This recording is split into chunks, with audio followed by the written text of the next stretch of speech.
Vamos dar então início à 14ª aula do curso de Introdução à Ciência do Direito. O tema dessa aula será a norma fundamental, ou mais exatamente, o que é e como compreender a norma fundamental. Bem, eu vou começar, portanto, esse tema, que trata de um conceito que é absolutamente central e um dos mais discutidos dentro da teoria pura do direito, de Hans Kelsen. Eu vou começar dizendo que toda ordem jurídica pressupõe uma norma fundamental segundo a concepção kelseniana, né? Ou seja, o que define o direito para Kelsen é o fato de ser um ordenamento normativo, um conjunto de normas de caráter coativo, como a gente já viu nas aulas anteriores, cuja validade se baseia em uma norma fundamental pressuposta, ou seja, que a gente precisa pressupor sua existência para que a ordem jurídica tenha uma unidade, para que ela fique de pé. Então, a norma fundamental, em linhas gerais, ela funciona como uma premissa suplementar, aos olhos de Kelsen, que permite, de certa maneira, passar do domínio do ser para o domínio do dever ser, ou seja, conferir a um conjunto de normas a natureza de um dever que tem validade jurídica, um dever, portanto, jurídico, e não simplesmente um ato de poder, não simplesmente uma violência ou uma imposição. Ao atribuir, então, a validade a uma norma qualquer, nós estaríamos sempre, de alguma forma, pressupondo essa norma fundamental. E por que a gente, em que situação essa pressuposição vai acontecer, é sobre isso que eu vou tratar na aula de hoje, mas basicamente está ligado a uma eficácia global do ordenamento, ou seja, o fato de uma maneira geral, as normas daquele ordenamento serem efetivamente observadas socialmente, impostas pelos órgãos competentes, mas o fato disso ser necessário para que a gente possa pressupor a norma fundamental, isso não é suficiente, ou seja, não basta isso, isso porque a norma fundamental não é uma mera questão de fato. Ela necessita dessa eficácia global, que é uma questão de fato, algo que a gente pode observar numa sociedade, mas isso não é suficiente, isso é apenas uma condição necessária. Bom, a gente pressupõe sempre, portanto, essa norma fundamental. Vou ler uma passagem da teoria pura do direito em que essa pressuposição é claramente afirmada, na página 51 do livro, diz Kelsen. A norma fundamental não é uma norma posta através de um ato jurídico, mas, como revela uma análise dos nossos juízos jurídicos, uma norma pressuposta sempre que o ato em questão seja de entender como ato constituinte, como ato criador da Constituição, e os atos postos como fundamento nesta Constituição como atos jurídicos. Constatar essa pressuposição é uma função essencial da ciência jurídica. Em tal pressuposição reside o último fundamento de validade da ordem jurídica, fundamento esse que, no entanto, pela sua mesma essência, é um fundamento tão somente condicional e, nesse sentido, hipotético. Bem, nessa passagem que eu acabei de ler, Kelsen afirma a importância de pressupormos essa norma fundamental como fundamento último de validade para o ordenamento jurídico, mas é preciso entender melhor alguns elementos que aparecem aqui nessa passagem e que dizem respeito a algumas das características principais dessa norma fundamental, ou no alemão, a Grundnorm.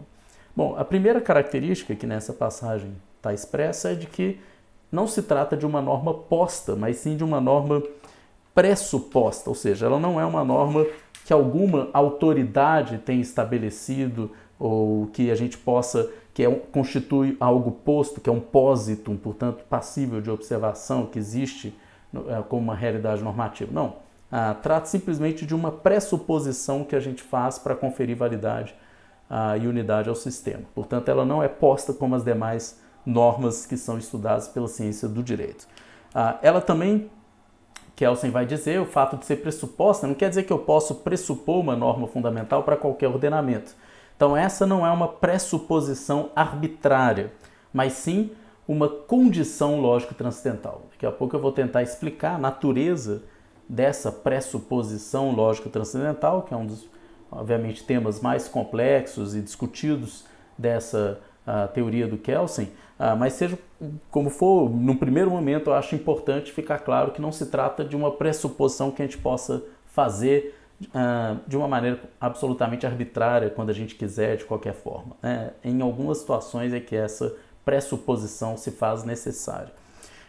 E outro aspecto importante que Kelsen ressalta é que essa norma fundamental, a gente pode dizer que ela é válida, porque ela é o fundamento de validade do sistema, mas ela não é válida no mesmo sentido das demais normas, né? Isso porque todas as demais normas que compõem o ordenamento jurídico, elas possuem uma validade que a gente chama de relacional, ou seja, uma validade em relação a uma outra norma. Elas retiram sua validade de uma norma que lhe é superior, que confere validade a ela, né? Então toda norma vale em função de uma norma superior que lhe confere essa validade.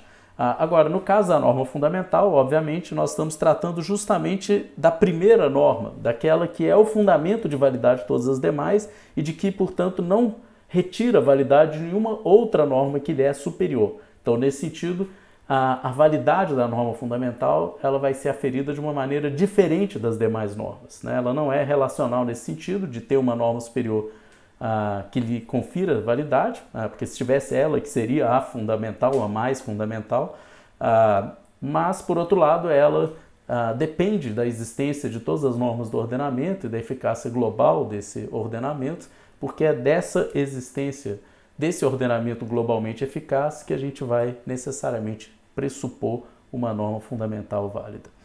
Bem, um ponto, portanto, importante da gente precisar diz respeito justamente a esse argumento transcendental que o Kelsen vai mobilizar, que ele vai se valer, e que claramente é uma herança, né, uma influência que Kelsen recebeu de um grande filósofo da tradição ocidental, um grande filósofo alemão do século XVIII, que é Immanuel Kant.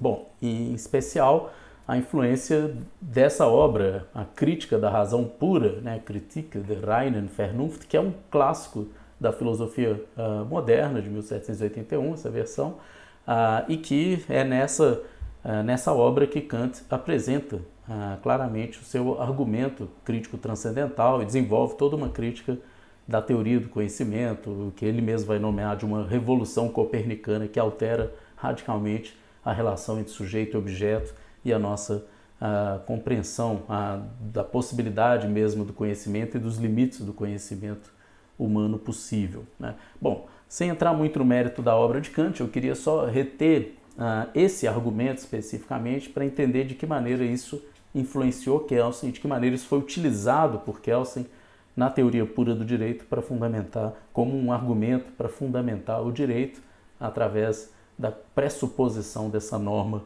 fundamental. Bom, o primeiro aspecto que eu acho interessante ter em mente é que Kelsen ele vai pensar a validade do direito agora em termos basicamente formais. A norma fundamental é um fundamento de validade formal, não é material, ela não confere nenhuma baliza, nenhum critério material, ela não impõe um conteúdo específico que o direito deve ter para que ele possa valer como direito, para que ele possa ser direito.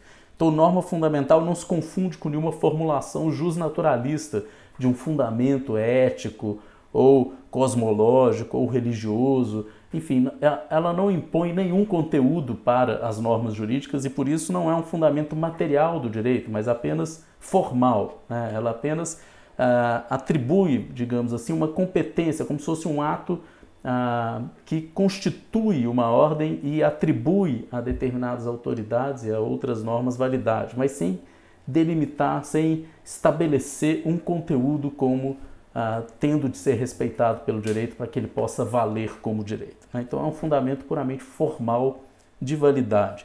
A norma fundamental ela é também puramente pensada, ou seja, como um pressuposto. Ela não é uma norma posta, como foi dito por uma autoridade, ela é pressuposta, não uma pressuposição arbitrária, mas sim uma condição lógico-transcendental, que é justamente a partir do argumento transcendental kantiano que ele vai tentar construir essa argumentação de que não se trata de uma ficção qualquer, de uma coisa que a gente pode imaginar arbitrariamente. É um pressuposto transcendental no sentido de que a norma fundamental embora não seja válida como as demais, embora ela não retire sua validade de uma norma que lhe é superior, ela funciona como uma espécie de condição de validade de todo o sistema, de todo o ordenamento. Como que a gente pode entender isso? Bom, basicamente, o argumento transcendental, né, dizer que algo tem uma fundamentação transcendental, a pergunta pelas condições transcendentais é uma pergunta por aquilo que torna algo possível, pelas condições de possibilidade. No caso de Kant, o que ele estava estudando era o conhecimento, né, o conhecimento possível, etc. E o Kant começa esse livro, Crítica da Razão Pura, dizendo que finalmente a filosofia teria despertado de seu sono dogmático, e qual que era o sono dogmático da filosofia até então?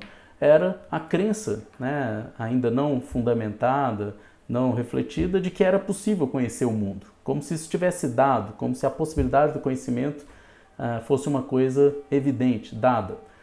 E Kant vai problematizar isso e vai dizer que o conhecimento ele só se torna crítico, a gente só desenvolve uma filosofia propriamente crítica, quando não só nós conhecemos algo, mas quando nós conhecemos o próprio conhecer, ou seja, quando nós colocamos em questão a própria possibilidade do conhecimento. E aí a gente não apenas conhece o mundo, mas a gente conhece o nosso conhecimento do mundo, ou seja, a possibilidade mesmo e a legitimidade desse conhecimento nosso sobre o mundo. Então o papel da crítica da razão pura basicamente é esse, o de colocar em questão o que é possível conhecer e por que esse conhecimento é possível. E aí, de certa maneira, o que Kant vai fazer é fixar os limites do conhecimento humano possível. O que está dentro desses limites é cognoscível, portanto passível de conhecimento, e é preciso entender o que torna isso possível. E o que está além disso é incognoscível, está além daquilo que a cognição humana é capaz de atingir, portanto não é passível de ser conhecido pelo homem. E o argumento do Kant, portanto, vai ser mostrar o seguinte, que existem certas coisas que nos constituem, certas propriedades e faculdades que possuímos e que fazem com que o mundo apareça para nós de uma determinada maneira, que nós tenhamos uma determinada experiência do mundo. Então nós temos certas intuições a priori da nossa sensibilidade, ou seja, nós organizamos a nossa experiência sensória, experiência de coisas no mundo, sempre de uma maneira espacial e temporal, ou seja, espacialmente e temporalmente. E, portanto, nós temos duas intuições puras da sensibilidade, que são as intuições de tempo e espaço. Toda a nossa experiência no mundo vai ser temporal e espacial, ou seja, organizada no tempo e no espaço. Isso não quer dizer que as coisas, elas mesmas, se deem no tempo e no espaço. Quer dizer que nós, a nossa maneira de conhecer o mundo, as organiza de uma forma temporal e espacial. Por isso, o tempo e o espaço são propriedades do sujeito, são intuições do sujeito. Portanto, que compõem o nosso aparato cognitivo, a nossa capacidade de apreensão sensível. E toda a experiência do mundo, portanto, vai se dar no tempo e no espaço, não porque elas assim o sejam nelas mesmas, sobre a coisa em si nada podemos saber, mas sim porque nós organizamos e constituímos toda a experiência possível de uma maneira temporal e espacial.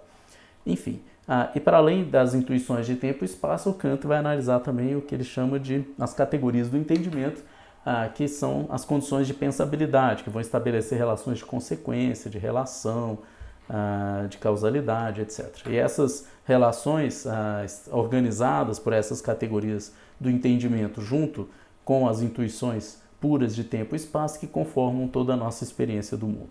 Então, eu estou resumindo muito aqui o argumento de Kant, mas basicamente o que Kant nos convida a pensar é sobre o que afinal de contas, nós, sujeitos do conhecimento, temos, qual é a constituição cognitiva desse sujeito que faz com que ele tenha a experiência de mundo que ele tem, que faz com que o mundo apareça para ele de uma determinada maneira. Esse mundo que aparece é o que ele chama de fenômeno, que vem do grego phainomeno, aquilo que aparece, aquilo que se mostra.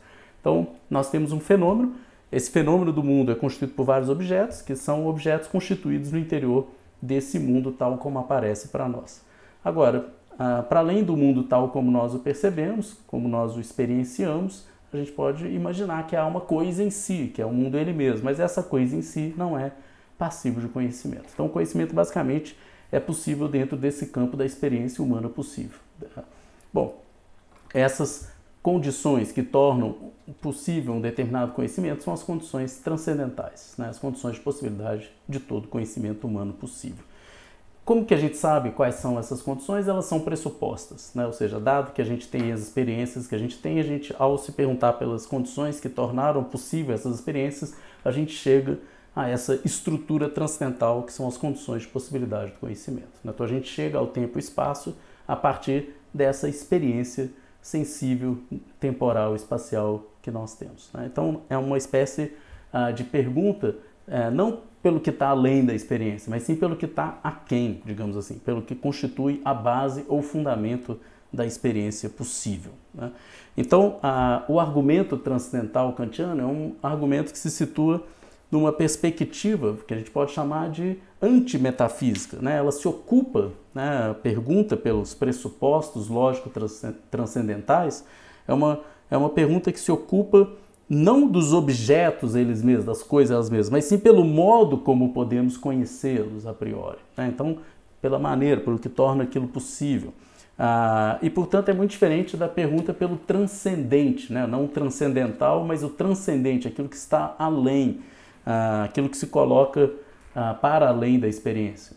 E aí, por exemplo, o campo da metafísica claramente é esse campo que está para além dessa experiência sensível, mundana. Os pressupostos do direito natural, supostamente baseados numa razão universal, eles têm essa perspectiva metafísica transcendente. E Kant, claramente, na crítica da razão pura, coloca uma série de questões, pelo menos do ponto de vista teorético, do ponto de vista do conhecimento, da possibilidade da gente vir a ter algum tipo de conhecimento sobre isso.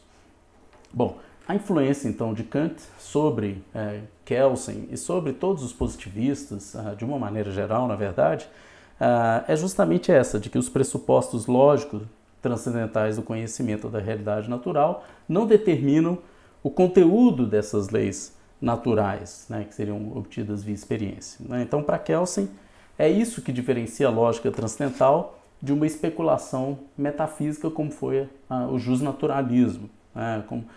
E nesse sentido, a teoria pura do direito seria completamente diferente de uma teoria do direito natural que tem por fundamento algo transcendente que fornece uma base material para o direito. Não, aqui o que a gente tem é simplesmente uma pressuposição lógico-transcendental que confere validade para um sistema, mas que funciona esse fundamento de uma maneira puramente formal, como eu já disse.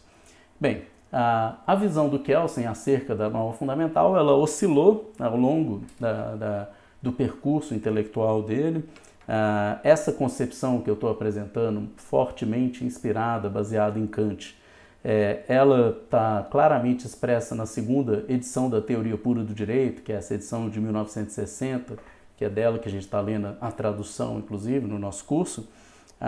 E a gente pode, muitas pessoas, muitos intérpretes de Kant tomam essa como uma interpretação mais acabada, a última palavra de Kelsen sobre essa questão. Embora em outros momentos ele apresente visões um pouco diferentes.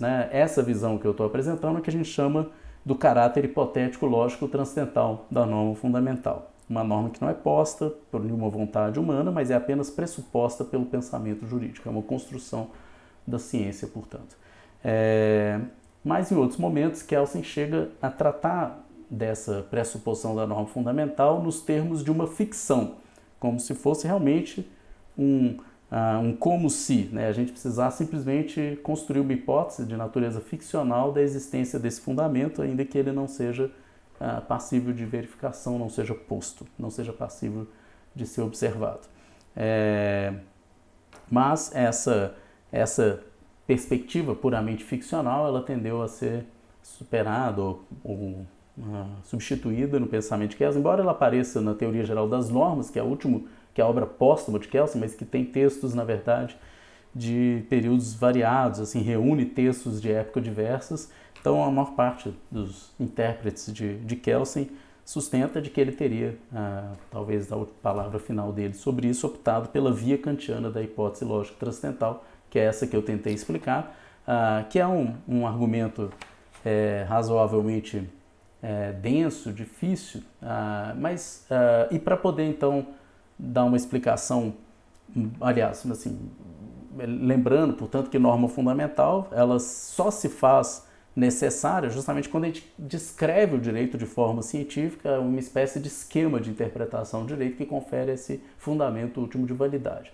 Bom, mas esse argumento lógico transcendental, essa hipótese lógico transcendental, talvez ao apresentar aqui a teoria pura, a crítica da razão pura de Kant, né, nas linhas assim muito gerais como eu fiz, talvez ainda fique nebuloso. Então, para tentar tornar isso um pouco mais claro, eu vou dar um exemplo, né, para tentar justamente captar esse insight, o que está aí na base desse tipo de argumento, que é o argumento transcendental.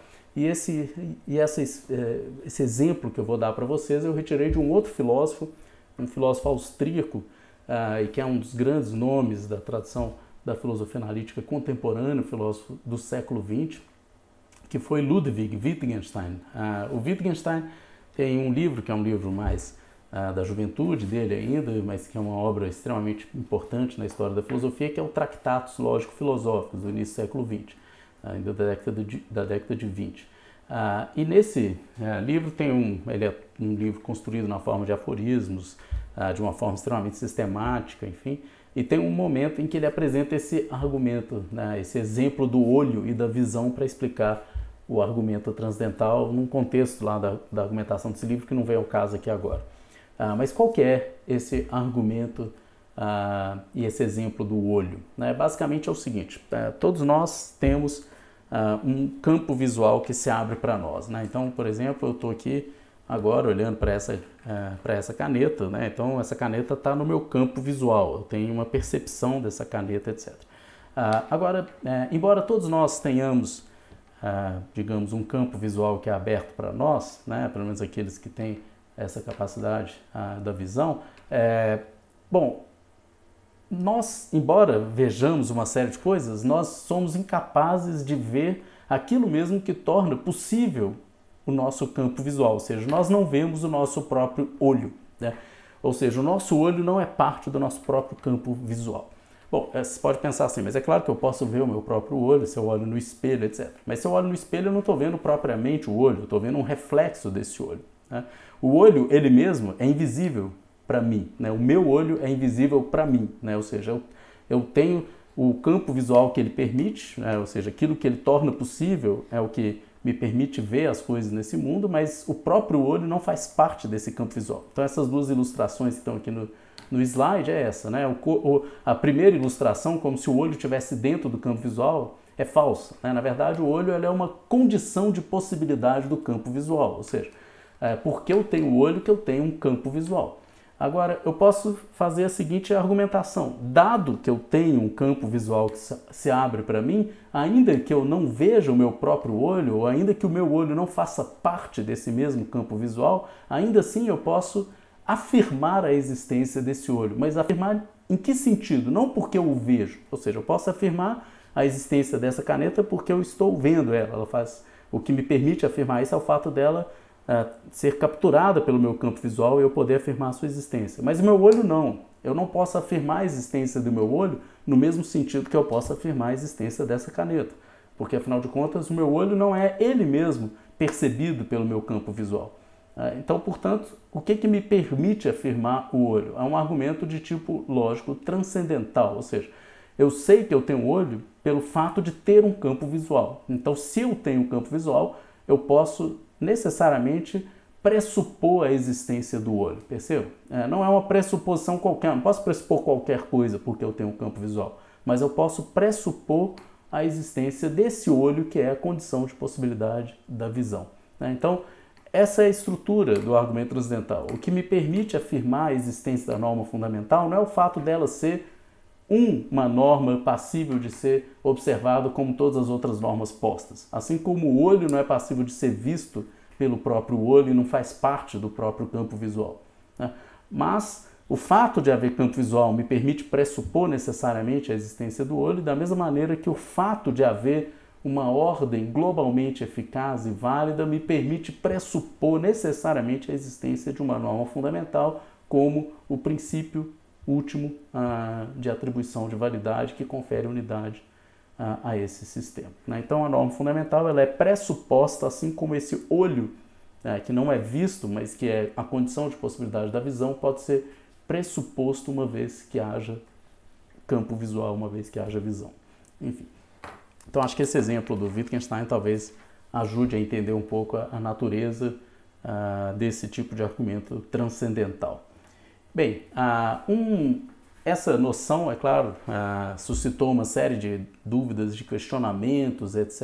E em grande parte das vezes uma discussão sobre qual seria o estatuto teórico da norma fundamental. No livro do Terço, inclusive, a partir da página 173, naquele livro de introdução à ciência, ao estudo do direito, o Terço coloca várias questões dessa ordem sobre a dificuldade de se caracterizar o estatuto teórico da norma fundamental. Basicamente, o que se pergunta é, será que, embora Kelsen chame de norma, será que isso a gente pode realmente entender isso como uma norma? Que tipo de norma é essa? Que norma seria essa que não é posta, que é meramente pressuposta? A gente pode chamar isso de norma ainda? Não é um ato de vontade? De fato, tem uma natureza que é muito diferente das demais normas.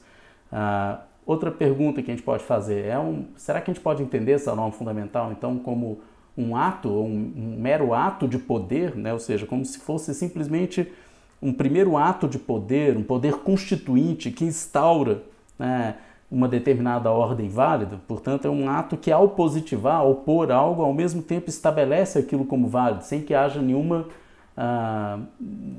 autorização prévia para isso, nenhuma norma superior que lhe confira competência ou poder para isso.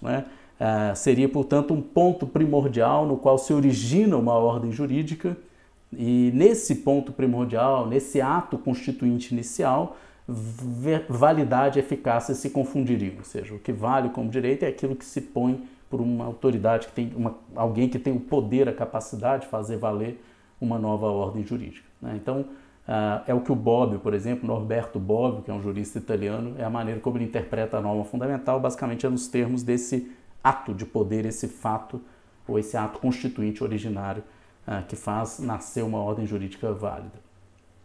Outra maneira de interpretar isso é como uma norma historicamente positivada, e aí a norma fundamental nada mais seria do que a gente se perguntaria sempre, essa norma vale por causa daquela outra que atribuiu validade a ela, que por sua vez vale por causa daquela outra, por causa daquela outra, por causa daquela outra, e a gente vai recuando. Então, por exemplo, no Brasil a gente tem uma ordem constitucional, mas ela foi instituída em 88 por uma Assembleia Constituinte, que foi instaurada em 87, que por sua vez foi constituída a partir de um conjunto de atos instituintes, que por sua vez retiraram a sua validade uma série de determinações anteriores. Então a pergunta vai recuando historicamente até chegar a um momento no qual não há nenhuma explicação prévia do porquê que aquilo vale como direito, e ali a gente teria uma espécie de norma historicamente positivada que vale como uma norma fundamental, porque a partir dali houve uma espécie de ruptura e uma nova ordem se instaurou, e tudo aquilo que aconteceu a partir dali remonta àquele ato instaurador historicamente localizado e determinado. Enfim, então essa é uma tentativa de tentar compreender a norma fundamental, mas aquela que eu acho que como eu apresentei para vocês, é que mais se coaduna com o que Kelsen apresenta na segunda edição da Teoria Pura do Direito, que é a obra que estamos trabalhando nesse curso, é de que se trata de um mero pressuposto lógico, ainda que necessário, mas um mero pressuposto que organiza o sistema, e que deve ser pressuposto, e que é necessário que seja pressuposto em determinadas situações e não arbitrariamente. Bem, vamos agora tentar entender um pouco em que situações, quais são essas situações então em que a norma fundamental deve ser pressuposta. Para entender isso, é preciso entender que há uma condição necessária para pressupor a norma fundamental, e essa condição é a eficácia global. O fato de que, de alguma maneira, aquele conjunto de normas consegue se fazer valer globalmente, consegue ser efetivamente observado pelas pessoas, socialmente falando, e também aplicado pelos tribunais e pelos órgãos de aplicação do direito. Então, o Kelsen, basicamente, ele distingue, portanto, o que é validade e o que é eficácia, mas ele defende que, apesar da diferença entre essas duas coisas, há uma relação essencial entre elas. É essencial por isso, porque não há validade jurídica sem essa eficácia global. Eu cito Kelsen, uma ordem coercitiva que se apresenta como direito só será considerada válida quando for globalmente eficaz. Então é preciso que, de uma maneira geral, perceba, quando eu falo maneira geral, quando eu uso esse termo globalmente eficaz, o Kelsen está reconhecendo que é possível que em algumas normas não sejam efetivamente aplicadas, sejam ineficazes, que em algumas situações os tribunais não apliquem devidamente a lei, etc., ou que as pessoas descumpram e não aconteça nada. Então é claro que vamos experimentar várias situações dessa ordem, mas o problema é quando isso afeta de uma maneira global todo o ordenamento, né? Ou seja, se um ordenamento perde a sua capacidade em termos globais de ser efetivamente observado pela sociedade e aplicado, esse é como se faltasse uma condição necessária para que a gente pudesse falar ainda em direito, né?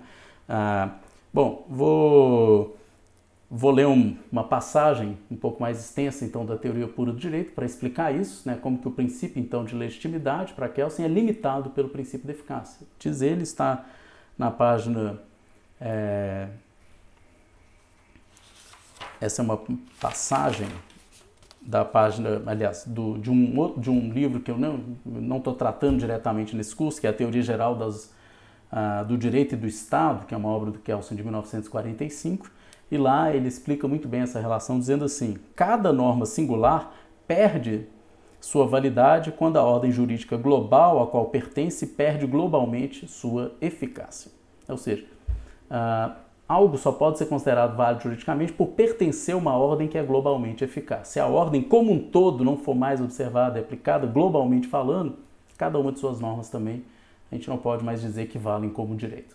Por exemplo, uma experiência de uma revolução, de uma ruptura de uma ordem jurídica. Uma vez, vamos imaginar que uma ordem foi revolucionada, vamos imaginar o direito russo na época dos czares, da dinastia dos Romanov, por exemplo, após a Revolução de 1917, a Revolução Bolchevique. Bom, não faz sentido você considerar que ainda aquela norma do direito russo czarista, alguns anos depois da Revolução, a gente ainda deveria considerar como válida, né? Não vale mais porque, globalmente falando, a ordem na qual aquela norma especificamente retirava sua validade, ela perdeu sua eficácia global, ela deixou de ser globalmente observada pela sociedade e aplicada pelas autoridades que perderam sua força. Enfim, então, nesse sentido, todas as normas que fazem parte desse conjunto, desse ordenamento, deixam de valer como direito, né? Então, essa é a situação. Cada norma singular perde a sua validade quando a ordem jurídica global a qual pertence perde globalmente sua eficácia. A eficácia da ordem jurídica inteira é condição necessária de validade de cada norma particular dessa ordem. É uma condição necessária, conditio sine qua non, mas não é uma condição suficiente, né? Uma conditio per quum. Depois eu explico isso, né? A eficácia da ordem jurídica global é a condição, mas não a razão da validade das normas que a constituem. Essas normas são válidas não porque a ordem global é eficaz, mas sim porque foram criadas de maneira prevista pela Constituição. Então, o que é uma condição necessária? A condição necessária é apenas uma condição que sem ela não é possível acontecer alguma coisa. Mas o simples fato daquilo existir não necessariamente, não é suficiente, aliás, para que aquela consequência se produza. Então, sei lá, vamos pensar assim, uma condição necessária para se gerir uma criança por exemplo, que seja uma mulher, que tem um útero, né? Isso é uma condição necessária. Sem isso, sem o útero, sem ser uma mulher, você não gera uma criança no seu corpo.